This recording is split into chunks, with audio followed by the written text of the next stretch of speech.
The evening air had turned crisp, carrying the scent of change. Has it started to get cold where you are? James and Diep greeted their followers in a live stream, their smiles warm despite the chill creeping through their own town.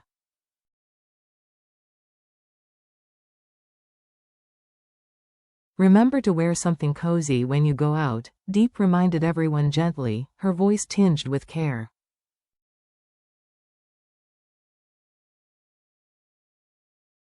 Stay healthy, always. Not far from that moment of ease, a different kind of conversation unfolded, a meeting of duty and fairness.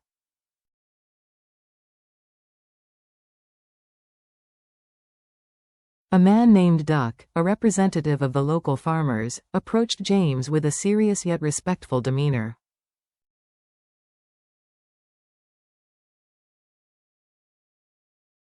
I came here on behalf of the farmers, Duck said. We've been affected by the new canal construction project, and I wanted to discuss the compensation plan with you directly.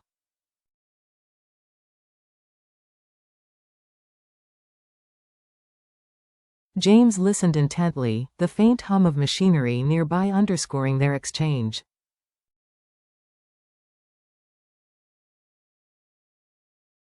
I've heard from Lynn about this, he said. Let's step aside to talk, it's a bit noisy here.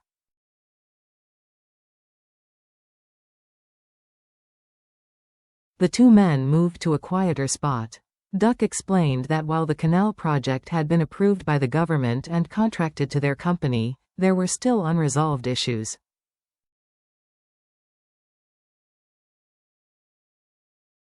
We understand that this project will benefit the farmers in the long run, Duck continued.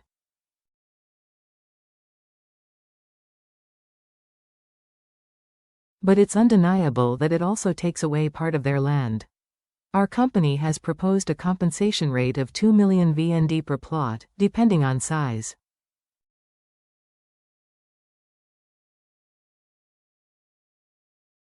But some households feel that's not fair, James nodded thoughtfully. Some families lose more land, some less.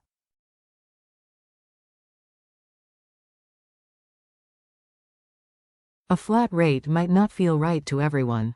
He paused. Could you prepare a list of households, how much land each one lost?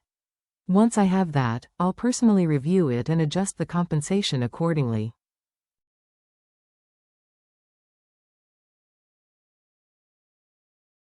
We'll make sure it's fair. Relief flickered across Duke's face. That would mean a lot to the people, sir.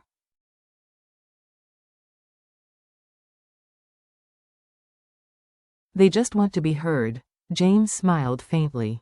I know. Let's make sure this project helps them, not hurts them.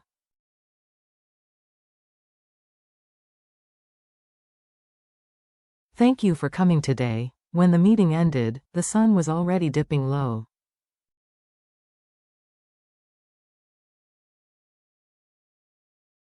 James's mind, however, was still elsewhere, on Diep. Later that evening, Diep was at home, preparing dinner.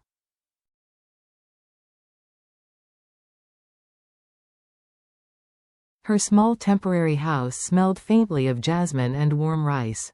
But beneath that peaceful rhythm lay the quiet sting of a recent heartbreak. Her father had cut her off from the family business.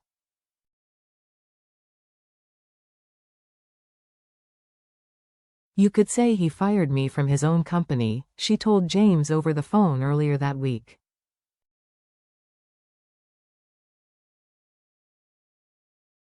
It wasn't bitterness she felt anymore, but determination. Diep had decided to start over.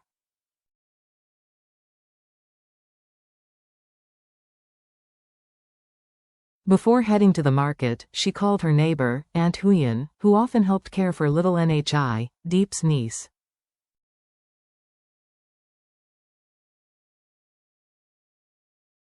Hello, Auntie, has Nhi come home from school yet? She just got back, Quynh replied kindly.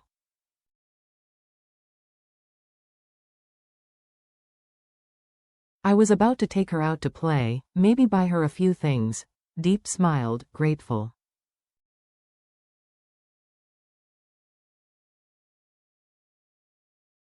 That's wonderful. I'll come pick her up another day, then.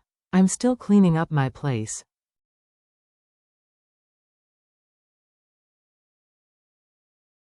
Don't worry about her, the aunt said. Focus on settling in. And don't forget to eat properly, okay?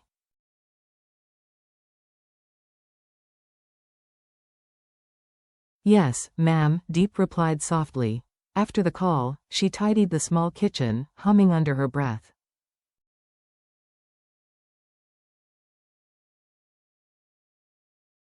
The air smelled faintly of lemongrass.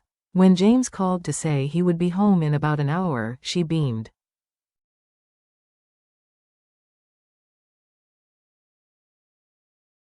I'll wait for you. I'm cooking tonight, he chuckled over the line. What's on the menu?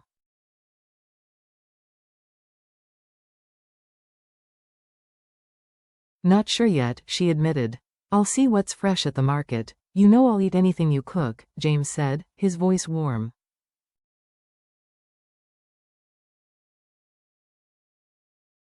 When he finally returned, the evening sky was already dark. Still not done cooking? He teased as he walked in, setting down a bag.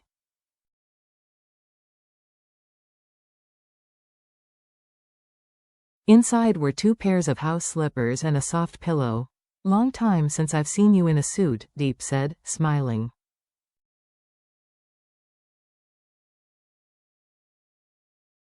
You look handsome in it, more mature, James laughed lightly. Thank you. I just came from registering our company.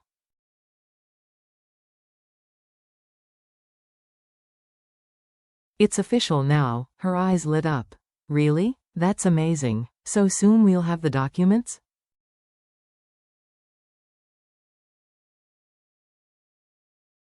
In a day or two, he said. Then we'll start searching for an office space together.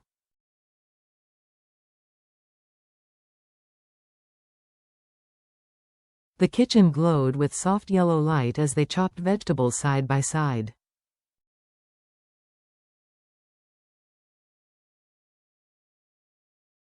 This kitchen feels cleaner already, James noted. And it's not even finished yet.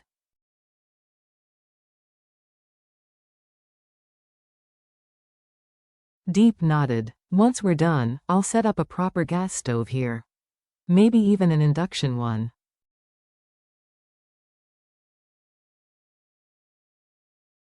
The old wood stove can stay outside for backup. James handed her the knife. Here, let me help.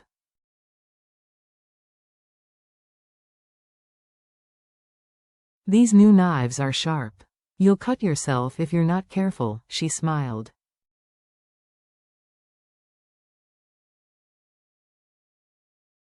Thank you. There was a pause before he spoke again, quieter this time. You know, I can already imagine it. One day, you'll be the boss of your own company.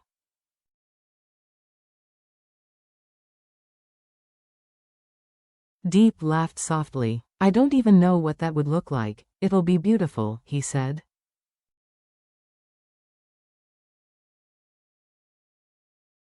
I can already see it. Their conversation drifted between plans for the house and stories about Diep's mother, who was now in the city taking NHI to the playground.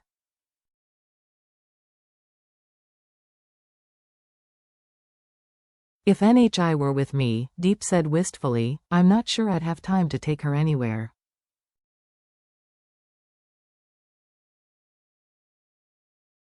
You'll have time, James reassured her. You're building something new, and you're not alone.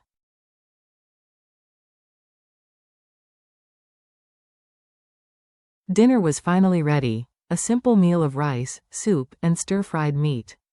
As they sat down, James said grace, thanking God for the food and for the journey ahead.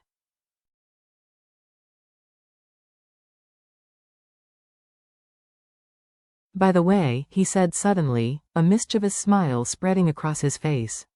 Do you know what I named our company?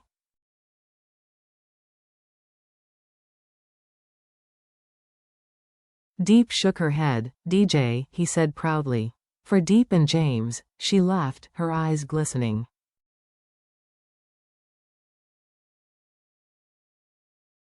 Then that makes me the boss and you my assistant, right? Exactly, he teased.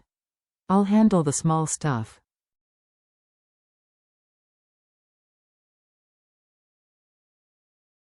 You lead. I'm not sure I can handle that, she admitted. Yes, you can, he said gently.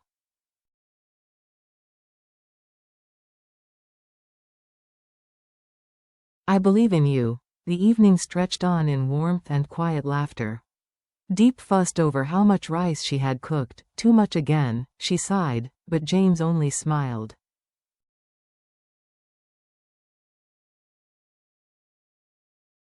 Then we'll have breakfast ready for tomorrow. Just don't waste it next time. She nodded, taking the advice to heart.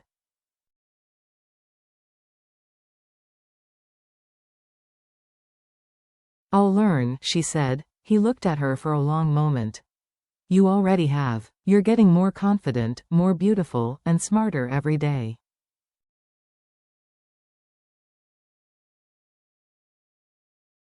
Diep blushed. That's because I have good teachers, you and Aunt Quynh.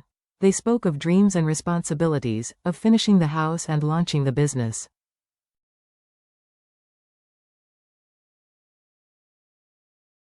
I hope by the time our company opens, Diep said softly, this home will be complete too.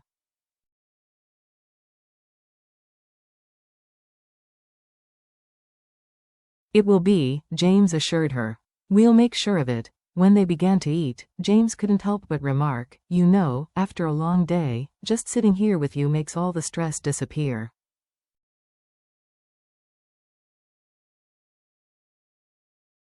Diep smiled. Then eat up. The vegetables are delicious tonight, he laughed. If you keep cooking like this, I'll never want to eat anywhere else.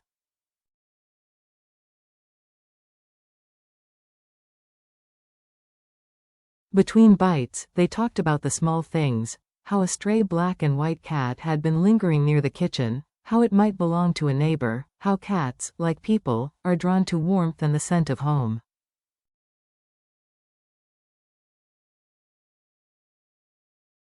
James promised to ask around the next day, maybe even adopt it if possible. By the end of dinner, laughter filled the little room, mixing with the crackle of the stove and the rhythm of two hearts finding peace in shared purpose.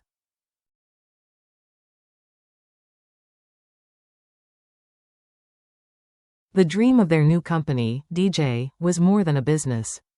It was a symbol of rebirth, partnership, and resilience.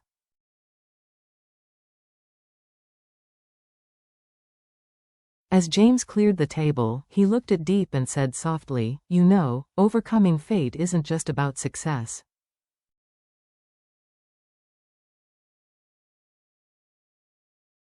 It's about finding the strength to start again, together. Diep looked back at him, smiling through the soft glow of the evening light.